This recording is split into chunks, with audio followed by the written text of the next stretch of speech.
So this is my very first video on my new YouTube channel, as I am not a very good comedian or entertainer, and so if you find anything unprofessional in this video, please pardon me. I will try to recover it as soon as possible. So today here we gonna learn about the time and work, the very common but very important topic of mathematics in any government exam, either 100 marks exams, graduate level exams, or 10 plus 2 level exams. This topic is very common.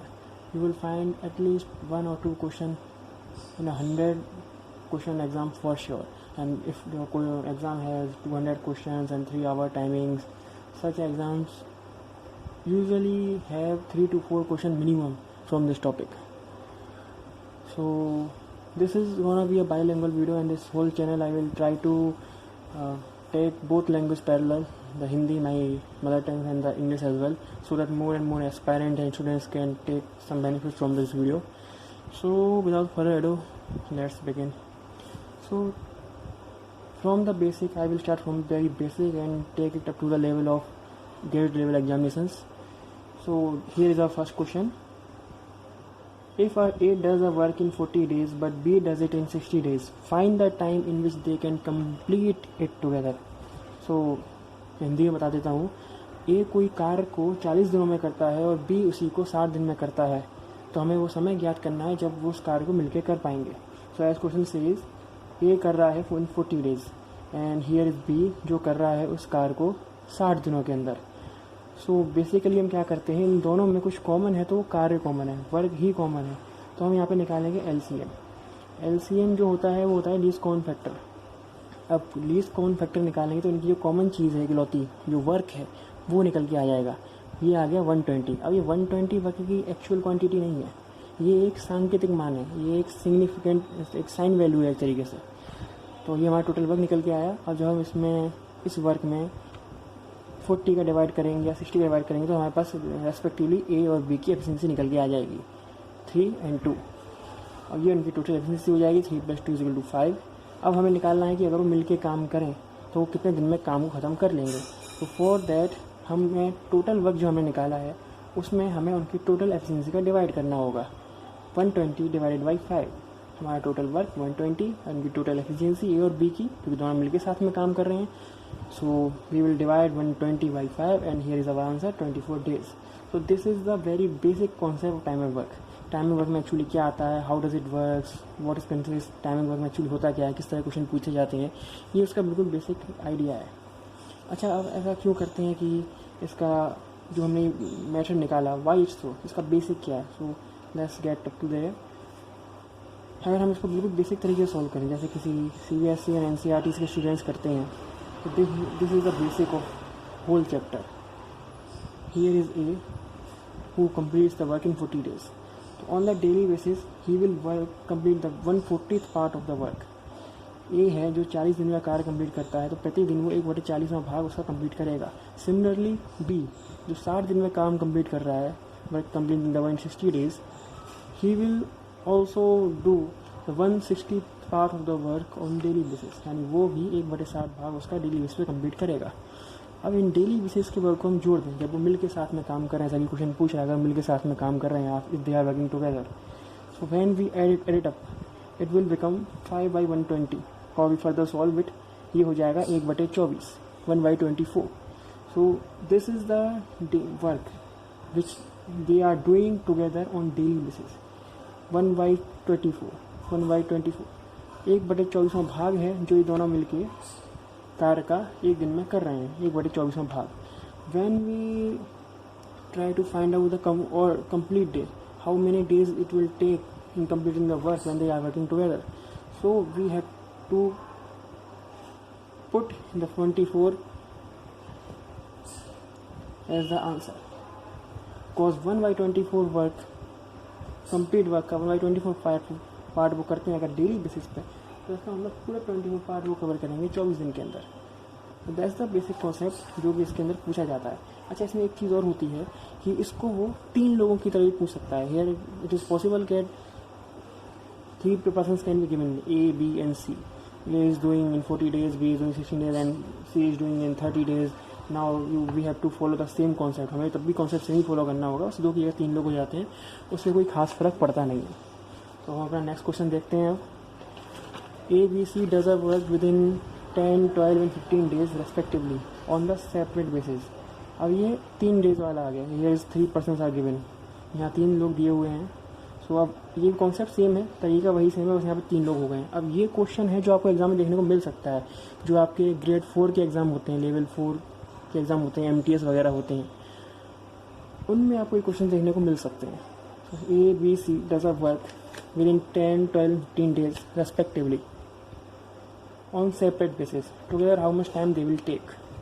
so तरीका same है, method will be same, जिस person से increase हो गए हैं, एक आदमी बढ़ गया है इसमें काम करने वाला। A 10 दिन में काम करता है, B is completing the work in 12 days, और C काम कर रहा है 15 दिन में। First of all as previous question हम इसका एलसीएम निकालेंगे, जो कि आएगा 60, ये होगा हमारा टोटल वर्क। अब टोटल वर्क आ गया तो हम इसमें डिवाइड करके इनकी एफिशिएंसी निकालेंगे, रेस्पेक्टिवली आएंगे 10 डिवाइड बाई 60, 60 डिवाइड बाई 10 तो 6 आएगा, 60 डिवाइड बाई 12 तो 5 एफिशिएंसी आ गई, और 60 डिवाइड बाई 15 तो C की एफिशिएंसी आ जाएगी 4। When we add it up, जब हम इसको ऐड करेंगे तो टोटल एफिशिएंसी हमारी आ जाएगी तीनों लोगों की 15। और जब हम इनको डेज निकालने होंगे, how much time they will take in when they work together, so we will divide the complete work with their total efficiency 60 divide by 15। हम पूरे कार्य को उनकी पूर्ण क्षमता से भाग देंगे, and we will get our answer the 4 days. 4 दिन लगेंगे उनको साथ में कार्य कर निपटाने में, जब वो साथ में काम कर रहे हैं। अच्छा, this question can be asked in a different way, जो कि बहुत common, it's very common, it is asked many times before in railways, in SSCs and in banks, clerks level exams. ये क्वेश्चन बहुत बार पूछा जा चुका है। इसमें वो क्या करता है, तरीका यही है, मेथड यही है, बस आपको डिजिट के स्थान पर, डिजिट के the place of digit, examiner will give a letter like this. A कोई काम करता है कंप्लीट M डेज में, A is completing some kind of work in M days, and B उस काम को कर रहा है N डेज में। So message is same, it is just यहाँ there was a digit and here is a letter. When we find out the LCM, it will be M into N। It's a very basic calculation. LCM simple thing. I don't think I need to teach this how M and N LCM can be bring out। M and N कैसे LCM आया, ये तो बहुत ही basic सी चीज़ है जो आपको 4वीं 5वीं class में 4th 5th स्टैंडर्ड में LCM सीखते हुए बताया जा सकता है। इसमें कोई बहुत बड़ी चीज़ नहीं है, मैं बताऊँ। M and N इसका कंप्लीट LCM आया। अब इसको हम जब डिवाइड करेंगे, जैसे हम यहाँ डिवाइड करे थे एफिशिएंसी निकालने के लिए, इसको भी हम डिवाइड देंगे M N में। अगर M का डिवाइड देंगे, we will get the efficiency of A that is N। जब हम M and N B का डिवाइड करेंगे, we will get the efficiency of B। जब हम M N में N को डिवाइड करेंगे तो एफिशिएंसी हमें B की मिलेगी, जो कि होगी M। तो ये हमारा टोटल वर्क आ गया, और हमारी टोटल एफिशिएंसी हो गई M + N, जैसे हमने यहाँ पे जोड़ा था 6, 5, 4, 15। सिमिलरली हम यहाँ पे एडअप करेंगे M और N, M + N। Here is the efficiency of A + B, दोनों की कुल एफिशिएंसी जो आ गई, कुल क्षमता जो आ गई, वो M + N आ गई।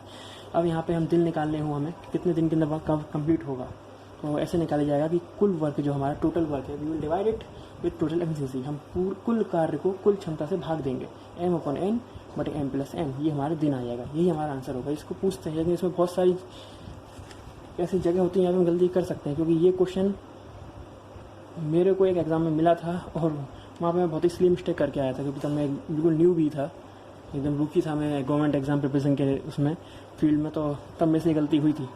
तो ये क्वेश्चन काफ़ी कॉमन है, बहुत जगह पूछा चुका है, बैंक्स में, स्टेट लेवल SSCs में, और आपके SSC के CHSL MTS में, CGL में तो खैर ये पहले आता था, आज हाल फिलहाल में तो नहीं देखा गया है, लेकिन CHSL में, MTS में क्वेश्चन पूछा जा चुका है, और रेलवेज़ के अंदर, आप स्टेट लेवल SSC, बहुत सारे एग्जाम्स के अंदर क्वेश्चन आ चुका है। अब हम चलते हैं अपने अगले क्वेश्चन पे, that is A does 75% work in 9 days and B does 50% of same work with in 8 days। किसी कार का 75% हिस्सा 9 दिन में पूरा करता है, वहीं B उसी कार का 50% हिस्सा यानी आधा भाग 8 दिन में पूरा करता है। And how much time they will complete the full work 50% work when they work together. Same चीज़ है, थोड़ा सा परसेंटेज दे के घुमा दिया है, और एग्जाम का टारगेट ये होता है कि आपको कन्फ्यूज़ किया जाए। सो ये काम करता है 75 दिन में, और 75% काम 9 दिन में, यानी उसको 100% यानी पूरा काम करने में लगेगा 12 दिन। ये बहुत ही सिंपल सी कैलकुलेशन है, 75 9 दिन में कर रहा है तो एक करेगा, 9 दिन में कर रहा है 75 तो एक दिन में करेगा। उस कैलकुलेशन में करके आपको यहाँ दिखाऊंगा कि एक दिन में करेगा 75/9 तो 100 करेगा। वो सारी कैलकुलेशन मैं नहीं करूँगा, ये सिंपल सा कैलकुलेशन है। 75% काम करता है वो 9 दिन में और 100% करता है 12 दिन में। बी यहाँ पे बस क्वेश्चन के हिसाब से 50% यानी आधा काम कर रहा है 8 दिन में, यानी से पूरा काम 100% काम करने में लगेंगे 16 दिन। तो ये हमने उनके टोटल डेज निकाल लिए जो उनको लगते हैं, जैसे हमारे पिछले क्वेश्चन में दिया हुआ था, जैसे हमारे पिछले क्वेश्चन दिया हुआ था वो टोटल डेज हमने यहाँ निकाल लिए। तो अब यहाँ पे आते हैं हम कि ए काम कर रहा है 12 दिन में, वही उसी काम को पी कर रहा है 16 दिन में, तो हम इसका एलसीएम निकालेंगे। ये that is 48 and it will be our total work. ये हमारा कुल कार्य होगा। पिछली बार की तरह इसमें भाग देंगे तो इनकी एफिशिएंसीज आएंगी 4 और 3। जब हम इनकी एफिशिएंसी को जोड़ेंगे तो यहाँ पे आ जाएगी टोटल एफिशिएंसी 7। अब हमें सिंपल सा काम करना है जो हम पहले करते आए थे, total work will be divide by total efficiency. कुल कार्य में हम कुल क्षमता का भाग देंगे, वही हमारा दिन आ जाएंगे, वही हमारा आंसर होगा 24 divide by 7 and the answer will be 3:3/7 days. As simple as that. इसमें क्वेश्चन में कई बार एक अलग तरीके से और दिया जा सकता है, जैसे यहाँ इसने बोला कि 50% काम ये 10 दिन में करता है मान लीजिए, और ये बोला 33.3% 3 दिन पर, 33.3% वर्क वो करता है 15 दिन में। अब इसको वो परसेंटेज में ना पूछ के he can ask it in rational numbers like 50% यानी 1/2 काम कर रहा है, यानी काम कर रहा है मान लो 10 दिन में, और 1/3 काम कर रहा है 15 दिन में। तो चीज़ सेम है लेकिन उसने परसेंटेज को रेशनल नंबर में चेंज कर दिया। ये क्वेश्चन इस तरीके से पूछा सकता है, इसमें तरीका कोई डिफरेंट नहीं है, सेम चीज़ हो रही है, कॉन्सेप्ट बिल्कुल सेम होगा जो हमारे इस क्वेश्चन का था, बिल्कुल सेम वही तरीका होगा, कुछ डिफरेंट नहीं। उसने बस कहने की शब्द की जो शब्द बदल दिए, उसने बस क्वेश्चन की भाषा बदल दी है। He just change exam just change the language of a question, concept and the whole question is same. It can also be written as half work is done by A in 10 days. Maybe not in rational number, he can write in half and as by half and 1/3 or 1/4 or 2/3 or 2/5, anything he can write. तो it's just a change of language, it's doesn't matter, concept is same, चीज़ बिल्कुल सही same है, बस भाषा का अंतर है। तो आपको ध्यान रखना है, इसे कंफ्यूज नहीं होना है। अगला क्वेश्चन हमारा है A and B work together complete a work in 12 days but A alone does it in 20 days. How much time we gonna take for the same work as he doing it alone. A और B मिलकर कोई काम 12 दिन में करते हैं पर ए उस काम को अकेले 20 दिन में ख़त्म कर देता है. How much time we gonna take, कितना समय बी लेगा उसको अकेले करने के लिए. ए और बी मिलकर कर रहे हैं 12 days, A alone doing in 20 days. Similar, बिल्कुल सिमिलर प्रोसेस है, nothing is change, a little bit change of language. इसका हम टोटल वर्क निकालने के लिए इनका हम एलसीएम लेंगे जो कि होगा 60, फिर हम डिवाइड करेंगे 12 divide by 60 divide by 12. Efficiency आई उसकी 5 आ जाएगी, ए की एफिशिएंसी हमारी जो होगी 3 आ जाएगी. अब क्योंकि 5 जो है वो ए प्लस बी की टोटल एफिशिएंसी यानी ए और बी मिलकर काम कर रहे हैं, उनकी कुल क्षमता 5 है और ये सिर्फ ए की क्षमता है. It is just efficiency of A. So for finding the efficiency of B, B की जो क्षमता है उसको ज्ञात करने के लिए हमें 5 में से 3 को माइनस कर देंगे. जो हमारी टोटल क्षमता है ए प्लस बी, उसमें से हम 3 को माइनस करेंगे. It will B 5 - 3 that is 2. ये हमारे बी की एफिशिएंसी आ गई. टोटल वर्क हमारे पास पहले की तरह है ही है, हम बिल्कुल पिछले वाला प्रोसेस को फॉलो करेंगे. And the days answer will B 60 divide by 2 is that is 30. यानी बी किसी का स्टार को अकेले 30 दिन में कर देगा. इसमें एक और चीज़ हो सकती है कि यहाँ पे ए और बी दो लोगों की जगह 3 लोग दिया सकते हैं. 3% can be given to A and B are doing to A, B, C doing together. A and B does in that so much days. How much time B will do it alone or C will do it alone. कुछ भी पूछ सकता है. A और B इतने दिन में करते हैं, A, B, C इतने दिन में करते हैं, C अकेला कितने में करेगा या B अकेला कितने में करेगा, A अकेला कितने में करेगा. प्रोसेस बिल्कुल सेम है, वो बस लैंग्वेज बदलने का तरीका है. जैसे आपको डिजिट चेंज होकर मिलेगी या आपको 2 की जगह 3 लोग मिल जाएंगे, तरीका बिल्कुल यही होगा. अब हम आते हैं अपने अगले क्वेश्चन पे जो है A and B makes a wall separately. जब ए और बी किसी दीवार को अलग अलग बनाते हैं तो 10 और 12 घंटे में उसे पूरा करते हैं. When they work together it will take 6 hours and 15 bricks lesser is being used. Then how many bricks are there in the wall? यानी जब वो साथ मिलकर काम कर रहे होते हैं तो उनको लगते तो 6 घंटे हैं लेकिन उनको 15 ईंट कम उपयोग में आती हैं. तो कुल दीवार में कितनी ईंट है? उसको जनरल व्यक्ति हो जैसे किसी कभी टाइम वर्क का प्रैक्टिस ना करी हो, उसे पढ़ ले तो उसे समझ में भी नहीं आएगा कि क्वेश्चन में आगे पूछा क्या है. टाइम वर्क करते करते उसको ईंट कहाँ से पूछने लगा वो how. It's very confusing but actually it's very easy, it's really very easy. So here is the our answer. A काम कर रहा है 10 घंटे में and B is working in 12 hour. So we will take LCM, that is 60 and that is our total work. हमारा कुल कार्य आ गया. अब हम 60 में 10 का भाग देंगे और 60 में 12 का भाग देंगे तो हम रेस्पेक्टिवली हमें ए और बी की क्षमताएं मिल जाएंगी. We will get efficiency of A and B, that is 6 and 5, और ये हमारा 11 आ जाएगा. That is our total efficiency. A और बी मिलकर काम करते हैं 6 घंटे में. तो 1 आवर में जो ए और बी करेंगे वो होगा 11 यूनिट. जब ए और बी अलग अलग काम करें तो 1 आवर में कितना करते हैं? 6 and 5 11 units. When A and B are doing the work respect separately, जब अलग अलग कार्य कर रहे हैं तो 11 यूनिट काम कर रहे हैं, 11 यूनिट कार्य खत्म कर रहे हैं. अब यहाँ वो when they are working together, जब साथ में कार्य कर रहे हैं तो वो 6 घंटे में काम करते हैं. यानी 60 यूनिट ऑफ वर्क करने में 6 घंटे लगते हैं. इसका मतलब पर आवर वो 10 यूनिट्स ऑफ वर्क करते हैं. यानी प्रति घंटे वो 10 इकाई काम को ख़त्म कर रहे हैं. जब अलग कर रहे हैं तो 11 इकाई काम ख़त्म कर रहे हैं. जब साथ में कर रहे हैं तो 10 इकाई काम ख़त्म कर रहे हैं. इसका मतलब साथ में वो हर घंटे 1 यूनिट काम कम कर पा रहे हैं. They can work 1 unit less per hour when they are working together.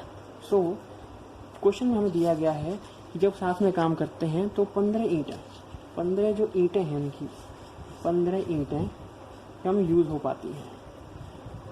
15 ईंटें कम यूज़ कर पा रहे हैं. इसका मतलब जो 1 यूनिट काम वो कम कर रहे हैं, the work they are doing less 1 unit work that is equal to 15 bricks. यानी 1 यूनिट वर्क 15 ईंटों के बराबर है. तो टोटल ईंटें कितनी होंगी ये निकालना बहुत ईजी है.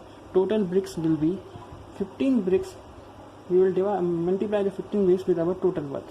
1 unit work is equal to 15 bricks. 1 unit work 15 brick के बराबर है, इसलिए टोटल ब्रिक्स हो जाएंगी 15 into 60. That is our total work. जो हमारा कुल कार्य है उससे हम 15 को गुणा कर देंगे और ये हमारा आंसर आ जाएगा 900 ब्रिक्स.